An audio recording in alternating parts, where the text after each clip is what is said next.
నేర్పుమయా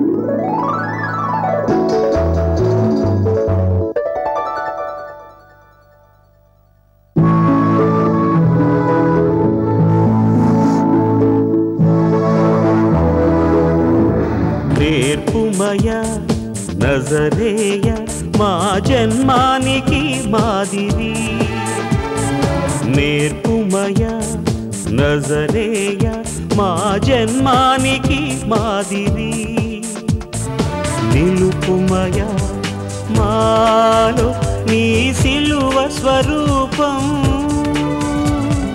నిలుపుమయా మాలో నీ సిలువ స్వరూపం, నేర్పుమయా నజరేయ మా జన్మానికి మాదిరి.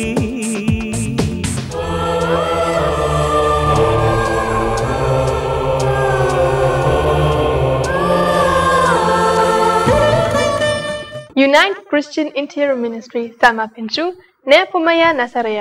నేర్పుమయా నజరేయ టీవీ ప్రేక్షకులకు యేసుక్రీస్తు పరిశుద్ధ దివ్యనామమున స్వాగత సుమాంజలి. వేధించే నేటి వాస్తవ సమస్యలకు వాక్యము సార పరిష్కారం బిషప్ డాక్టర్ కేఆర్ సింగ్ గారి ప్రసంగాల ప్రత్యేకత. పరిశుద్ధాత్మ ప్రేరేపణతో అందించే అద్భుత ఆధ్యాత్మిక సందేశాన్ని విందాం. ముందుగా ఒక భక్తి గీతాన్ని విందాం.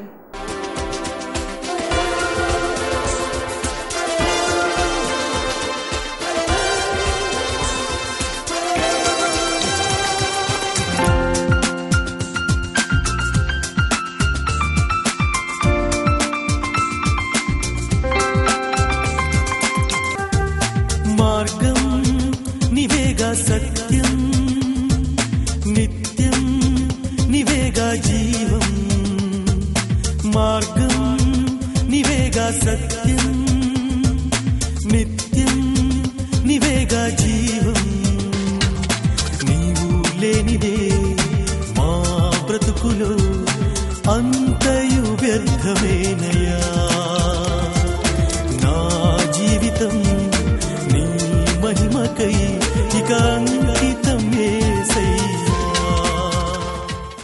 నజరేయుడైన యేసు పరిశుద్ధ నామమున ప్రియ నేర్పుమయ నజరేయ ప్రేక్షకులకు నా హృదయపూర్వకమైన అభివందనాలు, శుభాకాంక్షలు తెలియపరుస్తూ వాక్యము దగ్గరికి మిమ్మల్ని ప్రేమపూర్వకముగా ఆహ్వానిస్తున్నాను. ఎవరైతే ఫస్ట్ టైం మొట్టమొదటిగా నేర్పుమయ నజరేయ కార్యక్రమాన్ని తిలకిస్తున్నారో వారందరినీ ప్రత్యేకముగా మిమ్మల్ని ఆహ్వానిస్తున్నాను. ప్రభు మిమ్మల్ని తన వాక్కు ద్వారా ఆదరించి ఆశీర్వదించాలని, ఒక న్యూ చేంజ్, ఓ మలుపు మీలో తేవాలని నేను కోరుచున్నాను. అనేక మంది నేర్పుమయ నజరేయ కార్యక్రమాన్ని చూస్తూ, అయ్యా ఈ కార్యక్రమం మాకు ఎంతో ఆశీర్వాదకరంగా ఉంది, కొనసాగించండి అని తమ అమూల్యమైన కానుకలు పంపిస్తున్నారు.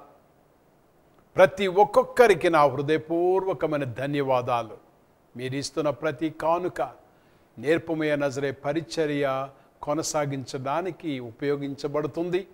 మీ సహాయము, ఆర్థిక సహాయం లేనిదే ఈ ఆధ్యాత్మిక కార్యక్రమాన్ని కొనసాగించలేము అని చెప్పడంలో ఎట్టి అనుమానం లేదు. మీరే దానికి కారణం. ముందుకు నడవాలంటే ప్రియమైన కుటుంబం, మీ యొక్క కుటుంబీకులను నేర్పుమయ నజరేయ కుటుంబ సభ్యులుగా ఎందుకు చేర్చకూడదని అడుగుచున్నాను. మీ యొక్క ఫ్యామిలీ ఫోటో, మీ బిడ్డల పేర్లు, మీ కుటుంబ అవసరతలన్నీ రాసి మాకు పంపించండి. కుటుంబ సభ్యులుగా చేర్చుకుని మనం ఒక కుటుంబీకులుగా ఒకరికొకరు ప్రార్థన చేసుకోవడానికి, నేర్పుమయ నజరేయ ప్రార్థన గోపురంలో మీ కొరకు ప్రార్థన చేయడానికి వీలవుతుంది.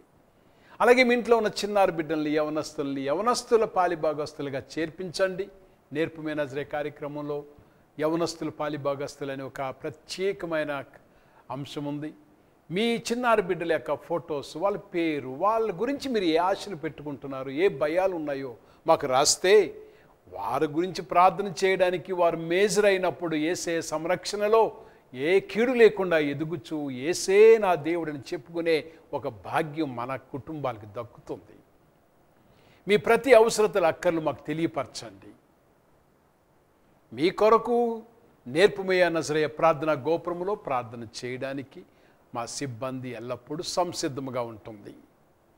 ఈ సమయాన ధ్యానం నిమిత్తము సొలొమోను భక్తుడు రాసిన సామెతల గ్రంథము 24వ అధ్యాయము 30వ వచనము చదువుకుందాం.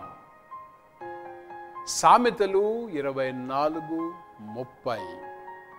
సోమరు వాని చేను నేను దాటి రాగా, తెలివిలేని వాని ద్రాక్ష తోట నేను దాటి రాగా, ఇదిగో దాని అన్నంతట ముండ్ల తుప్పలు బలిసియుండెను, దూలగుండ్లు దాని కప్పియుండెను. సోమరు వాని చేను నేను దాటి రాగా, తెలివిలేని వాని ద్రాక్ష తోట నేను దాటి రాగా, ఇదిగో దాని అందంతట ముండ్ల తుప్పలు పెరిగిపోయి బలిసి ఉండెను. మరియు మరి ఒక మాట వాడుతున్నాడు, దూలగొండ్లు దానిని కప్పి ఉండెను, అనగా దురదాకులు. సొలొమోను మహారాజు చాలా జ్ఞానవంతమైన మహారాజు. దేవుడు అన్ని విధాలుగా ఆశీర్వదించాడు, ఐశ్వర్యముతోనూ వివేకముతోనూ. ఎంత వివేకమైన రాజు అంటే, బహుశా నేను అనుకుంటాను సొలొమోను మహారాజు ఒక దినాన ఒక సామాన్య పౌరుడిగా తన రాజవస్త్రములన్నీ తీసివేసి ఒక సామాన్యుడిగా నడుచుకుంటూ గ్రామం తిరుగుతున్నాడు. అక్కడ ఒక పొలాన్ని చూశాడు, ఒక చేనును. దాన్ని చూసినప్పుడు ఆశ్చర్యపోయాడు. సోమరు వాని చేను అని ముద్ర వేసేశాడు. ఆ ఆసామి ఎవరో తెలవదు, కానీ దీని ఆసామి మాత్రం సోమరి. ఇది వానికి ఇవ్వబడిన టైటిల్. అలాగే ద్రాక్ష తోటను చూస్తున్నాడు. అది ఒక తెలివి తక్కువ అని ద్రాక్ష తోట అని వాడికి టైటిల్ ఇచ్చాడు.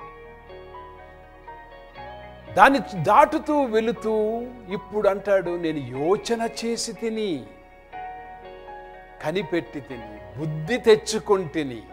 ఓ దేవుడు మనకి ఈ లోక సంబంధమైన వాటిని చూపిస్తున్నప్పుడు బుద్ధి తెచ్చుకోవడానికి, దాని గురించి ఆలోచించమని చెప్పడానికి. దేవుడు కొన్నిసార్లు బలహీనమైన వాటి దగ్గర నుంచి, మనకి ఇష్టము లేని వాటి దగ్గర నుంచి, మనకి నచ్చని వాటి దగ్గర నుంచి పాఠాలు నేర్పిస్తున్నాడు. ఒక చేను ముండ్ల తుప్పతో కప్పబడి ఉండుట, బలిసిన ముండ్ల పొదలతో నింపబడి ఉండుట, దురదాకులతో కప్పబడి ఉండుట. దీన్ని చూస్తున్నప్పుడు ఒక అగ్లీ సన్నివేశం కనబడుతుంది, అగ్లీ సీన్. ఇష్టం ఉండదు మనకి, కానీ సొలొమోను వంటి మహారాజే దాని గురించి ఆలోచించాడంట.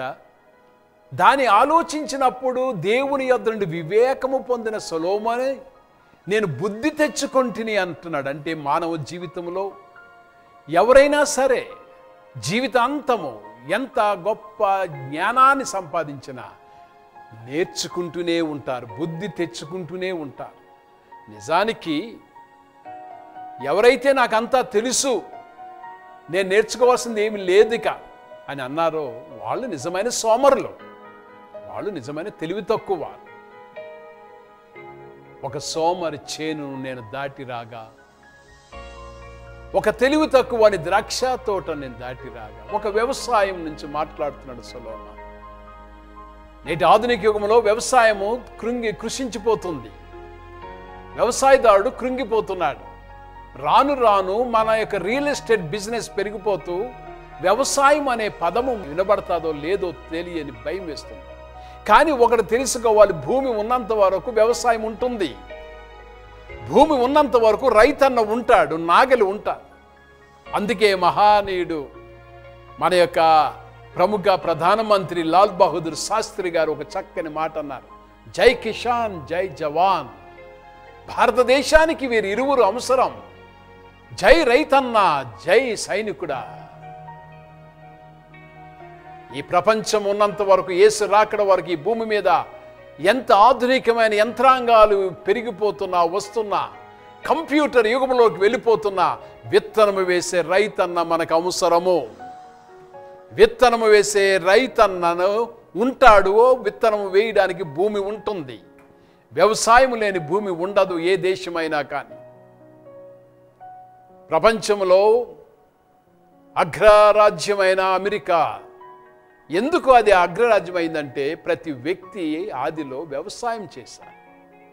ఒక్క వ్యవసాయదారుడు పంట పండిస్తే 50 మంది అన్నం తినగలరు. ఒక్క వ్యవసాయదారుడు పంట పండిస్తే 50 మంది అన్నం తినగలరు. అదే వ్యవసాయదారుడు సోమరైతే ఎంతమంది ఆకలి చావులతో చస్తారో. రైతన్నా జోహార్లు. వ్యవసాయదారుడు, ఆ దేవుడిని పంటను దీవించాలని కోరుచున్నాను. నీ వేసిన విత్తనానికి తగిన పంట రావాలని కోరుచున్నాను. నీవు లేనిదే మా బిడ్డలకి, మా ఊరికి అన్నం లేదు. అందుకే నీ సమయానికెల్లా వర్షం రావాలని ప్రార్థిస్తున్నాను. రైతన్నను చూస్తున్నప్పుడు సొలొమోను మహారాజు ఒక విచిత్రమైన బాధను గుర్తించాడు. అది ఒక సోమరువాని చేను. నిజానికి వ్యవసాయదారుడి దగ్గర నుంచే మనం చాలా పాఠాలు నేర్చుకోవచ్చు ఆధ్యాత్మికముగా. వ్యవసాయదారుడు దేవుని మీద ఆధారపడతాడు. ఎందుకంటే తాను వేసే విత్తనానికి వర్షం కావాలి, ఎండ కావాలి. తన కృషి చేయకుండా ఎదురు చూడాలి. He depends upon God. దేవుని మీద ఆధారపడతాడు. విత్తనం వేశాక దేవుని యందు విశ్వసిస్తాడు, ఆ విత్తనానికి పంట వస్తాదని. He has a hope, I will have harvest. ఒక సమయాన కోత పండుగ వస్తుంది, నేను పంటతో ఆనందంతో వస్తాను అని. ఆధ్యాత్మిక జీవితంలో కూడా మనము దేవుని మీద ఆధారపడే వ్యవసాయదారులము. దేవుని మీద ఆధారపడుచు దేవుని యందు విశ్వసించి నిరీక్షించే వ్యవసాయదారులము. ప్రతి క్రైస్తవ విశ్వాసి నీవు ఆధ్యాత్మికమైన వ్యవసాయదారుడు. మనందరికన్నా మంచి మహిమగల వ్యవసాయదారుడు మన నజరేయుడైన యేసు. ఆ మహిమగల వ్యవసాయదారుడు ఈ భూలోకంలో మానవులు, నరులు అనే విత్తనాలు వేశాడు, పంటతో నింపబడుతుంది. ఏ పంట కాస్తుందో, ఏ పువ్వు పూస్తుందో తెలియదు. కాయాలి మనము కమ్మని పంటలు, పూయాలి మంచి పువ్వులు. దేవుడు మన దగ్గర నుంచి కోరుతున్నది కమ్మని కాయలు కాయి. మహిమగల తండ్రి మన యేసయ్య మంచి వ్యవసాయదారుడు, మనల్ని ఆశీర్వదించాలని కోరుతున్నాడు. సొలొమోను మహారాజు ఈ యొక్క వ్యవసాయదారుని చూస్తున్నప్పుడు ఒక బుద్ధి తెచ్చుకునేను, నేర్చుకునేను అనేను. ఎవరు ఈ వ్యవసాయదారుడు? ఎవరు? మనం ఆలోచిస్తే దేవుని మీద ఆధారపడేవాడు, దేవుని యందు విశ్వసించేవాడు దేవుని దగ్గర ఎదురు చూస్తాడు. ధైర్యశాలి వ్యవసాయదారుడు, చాలా మంచి ధైర్యశాలి.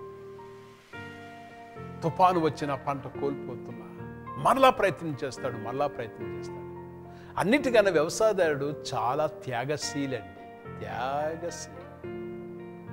ఒక పిడికెడు ధాన్యాన్ని పట్టుకుని వెళ్ళిపోతుంటే భార్య అనొచ్చు, ఏవండి ఇంటిలో బియ్యం నిండుకున్నాయండి, అవి దంచాలి, ఈరోజు పిల్లలకి అన్నం పెట్టాలి.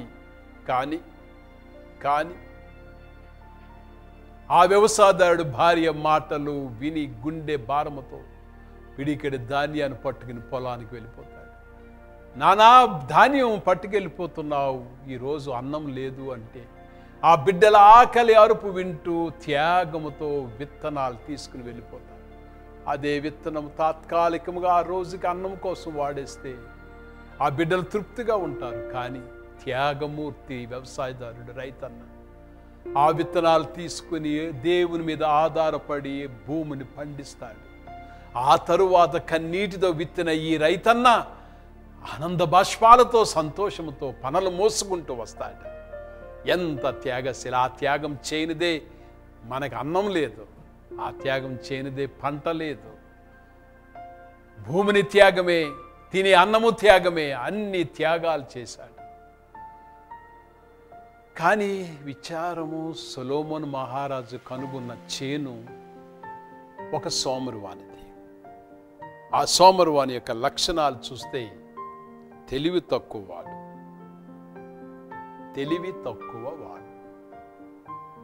సోమరికి ఒక లక్షణం ఉంటుంది. వాడు ఏంటంటే, నాకు అన్నీ తెలిసిన జేబులో చెయ్యి ఎట్టుకుని ఊరంతా తిరుగుతూ ఉంటాడు, పనేం చేయడు. ఉదయం నుంచి సాయంకాలం వరకు నిద్రపోతూ ఉంటాడు. 3 గంటలు 4 గంటలకి లేస్తాడు, స్నానం చేస్తాడు, సోగ్గా ఒక 100 రూపాయలు జేబులో పెట్టుకుంటాడు, చంకని ముఖాన్ని పౌడర్ రాసుకుంటాడు, బయలుదేరతాడు. ఇంట్లో అన్నం ఉందో లేదో వాడికి అనవసరం, పిల్లలకి బట్ట ఉందో బియ్యం ఉందో లేదో అనవసరం. సోగ్గా మాత్రం తెల్ల చొక్కా వేసుకుని 100 రూపాయలు 500 రూపాయల నోటు కనపడాలి, బయటికి వెళ్తాడు. మళ్ళీ రాత్రిగాడు వస్తాడు. అమ్మా నాన్న సంపాదించింది అలాగే తరుక్కుపోతూ ఉంటుంది. ఆధ్యాత్మిక జీవితంలో కూడా నీవు సోమరువే. అది ఎలాగండి అని అడిగితే, కృప ద్వారా నువ్వు రక్షింపబడ్డావు. నీవంటూ ఏమి చెయ్యలేదు, నీవంటూ సంపాదించలేదు. దేవుని కృప ద్వారా రక్షింపబడ్డావు. Very good. కానీ ఇప్పుడేమంటావో తెలుసా? కృప ద్వారా రక్షింపబడ్డాను కదండి, నేను చేయవలసింది ఏమీ లేదు. యేసుప్రభు అందరినీ క్షమించేస్తాడు, యేసుప్రభు అందరినీ రక్షించేస్తాడు. ఆయన నమ్ముకుంటే ప్రభు క్షమించండి సరిపోతుంది. కాబట్టి నేను ఎన్ని తప్పిదాలు పాపాలు చేసినా దేవుడు క్షమించేస్తాడు. నేను నమ్ముచున్నాను, ఆయన కృప ద్వారా రక్షింపబడ్డాను, కాబట్టి నేను చేయవలసింది ఏమి లేదని జేబులో చెయ్యట్టుకుని ఆదివారం గుడికి వచ్చేస్తున్నావు. ఆదివారం సోగ్గా కూర్చుంటావు, వాక్యం వింటావు. బాగుందండి వాక్యం, వెరీ గుడ్. బాగోలేదండి, వెరీ గుడ్. తిరిగి ఇంటికి వెళ్ళిపోతాం. కానీ లోతుగా ఎదగడానికి ఏమి శ్రమ పడవు, ఇంకా దాన్ని అభివృద్ధి పరచుకోవడానికి చూడవు. చివరికి ఎంతవరకు వస్తావంటే, ఒక సేవ చేయాలన్నా మనం ఎందుకండి సువార్త ప్రకటించాలి, మనం ఎందుకండి టీవీలో వాక్యం అందించాలి, దానికి ఎందుకండి డబ్బులు పంపించాలి? యేసుప్రభు మంచోడే కదండి, అందరినీ క్షమించేస్తాడు కదండి, మనం ఇంత కష్టపడి సువార్త అందించాలా, ఇంత కష్టపడి సేవకులను పంపించాలా? ఎందుకు సంఘంలో అస్తమానం డబ్బులు అని అడుగుతుంటారు? అలాగెందుకు? సోమరి. కృప ద్వారా రక్షింపబడతాం అంతే. సిలువకో దండం పెట్టుకుంటాం, కృప ద్వారా రక్షింపబడతాం, మన ఇష్టానుసారం జీవిస్తాం. సంఘంలో అవసరతలుంటే కృప ద్వారా రక్షింపబడతాం, దేవుడు చూసుకుంటాడు, మనం ఏ పైసా ఇవ్వనవసరం లేదు. కృప ద్వారా రక్షింపబడతాం. ఇలాంటి తెలివి తక్కువ క్రైస్తవులుగా ఉండద్దు. దేవుడు కృప ద్వారా నిన్ను రక్షిస్తున్నాడు, మంచిది. కానీ నువ్వు ఇంకా బలపడాలి, లేకపోతే నీ చేను ముండ్ల తుప్పలతో బలిసి ఉంటుంది. దురదాకులు కప్పివేసి ఉంటాయి. ఇక వాక్యం అనే వెలుగు ప్రకాశించదు. ఒక తెలివి తక్కువ వాడి ద్రాక్ష తోట నేను చూచితే, ఆ ద్రాక్ష తోటలో ముండ్ల తుప్పలు బలిసి ఉండెను, దూలగొండ్లు దాన్ని కప్పి ఉండెను, దాని గోడ పడిపోయి ఉండెను. వినాశం, వినాశం. నేస్తమా ఆధ్యాత్మిక జీవితంలో ముందుకు వెళ్తున్నావా? దేవుడు మనలో పని చేసినప్పుడు మనం దేవుని కొరకు పని చేయాలి. రక్షింపబడినప్పుడు, ఆయన మన పాపమును క్షమించినప్పుడు, కృప ద్వారా బతికానని అక్కడ ఉండిపోవడం కాదు, వాక్యములో ఇంకెదగాలి, ప్రార్థనలో ఇంకెదగాలి, సంఘ శ్రేయస్సును కోరుకోవాలి, సంఘమును అనుకున్న పరిచర్యను ఆర్థికముగా సహాయం చేయాలి, సంఘమును అనుకున్న పరిచర్యకి నీ జ్ఞానాన్ని తలాంతునివ్వాలి, ఇది చేద్దాం అది చేద్దామని ముందుకు రావాలి. లేకపోతే మన సంఘము ముండ్ల తుప్పలతో బలిసిపోయి ఉంటుంది, దురద ఆకులతో కప్పి ఉంటుంది, దాని గోడలు పడిపోతాయి. అందుకే సొలొమోను మహారాజు, నేను దాని గురించి యోచన చేసినప్పుడు బుద్ధి తెచ్చుకొంటిని. ఆధ్యాత్మిక జీవితంలో నీవు ముందుకు వెళ్ళగలుగుతున్నావా లేదో ప్రశ్న వేసుకో. సంఘ శ్రేయస్సు కొరకు నీవు కష్టపడుచున్నావా లేదో ప్రశ్న వేసుకో. నీ జ్ఞానాన్ని, నీ విద్యను దేవుని కొరకు వాడుతున్నావా లేదా? యేసు ప్రభువు సత్క్రియలు మేలు చేయుచు సంచరించుచుండెను అని ఉంది బైబిల్లో. దైవ కుమారుడు భూలోకానికి వచ్చాడు. ఒక సోమరు వలె కూర్చుని అరిచేతులు ఆకాశాన్ని చూపిస్తూ మానవ నేత్రానందాన్ని కలుగు చేస్తూ ఒక చోట ఉండిపోలేదు. భక్తుడైన పేతురు చెప్తున్న మాటల్లో మేలు చేయిచు సంచరించుచుండెను. అపోస్తుల కార్యము 10వ అధ్యాయము 38వ వచనం. విశ్వాసులారా, కృప ద్వారా రక్షింపబడిన వారులారా, యేసయ్య రక్తధారలో కడగబడి క్షమాపణ పొందిన వారులారా, నీ జీవన యాత్ర మేలు చేయించి ముందుకు వెళ్ళాలి. కానీ నీ హృదయం అనే చేను సోమరు వాని చేను వలె ఉండకూడదు. ముండ్ల తుప్పలతోనూ దురదాకులతో కప్పబడి ఉండకూడదు. ఆధ్యాత్మికముగా బీ యాక్టివ్.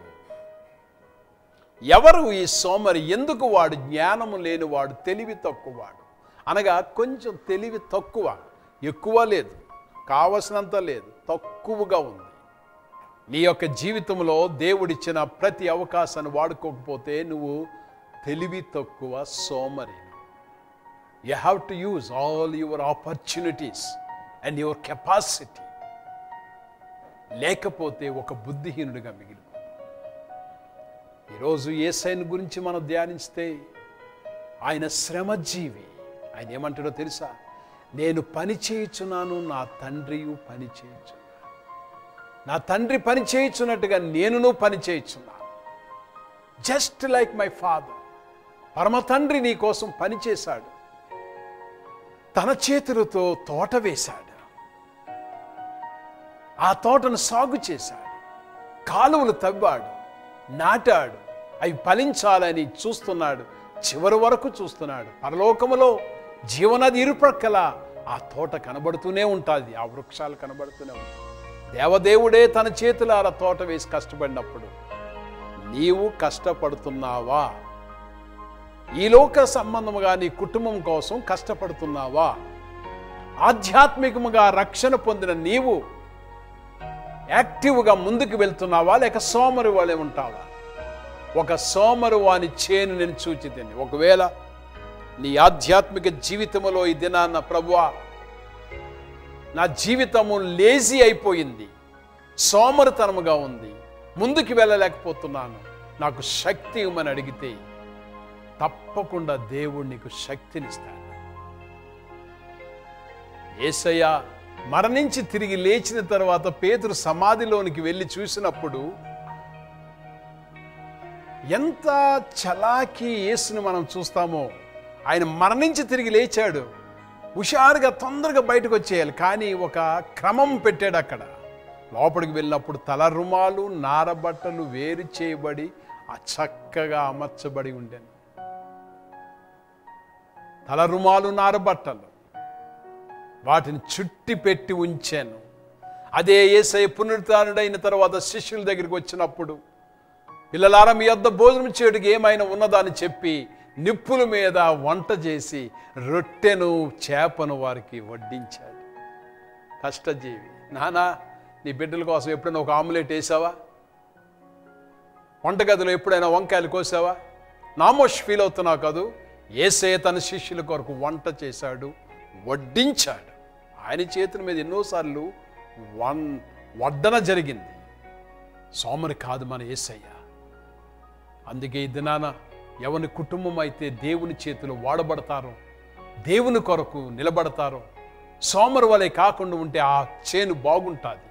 ఒకవేళ తల్లిదండ్రులు సోమరుగా ఉంటే నీ కుటుంబం అనే చేను పాడైపోతుంది. ఈ దినాన్ని పునరుత్థానుడైన యేసయ్య, తిరిగి లేచిన యేసయ్య నీ పరిశుద్ధాత్మ శక్తి నాకు ఇచ్చి నీ కొరకు జీవించే భాగ్యం ఇమ్మని ప్రార్థన చేసుకుందాం.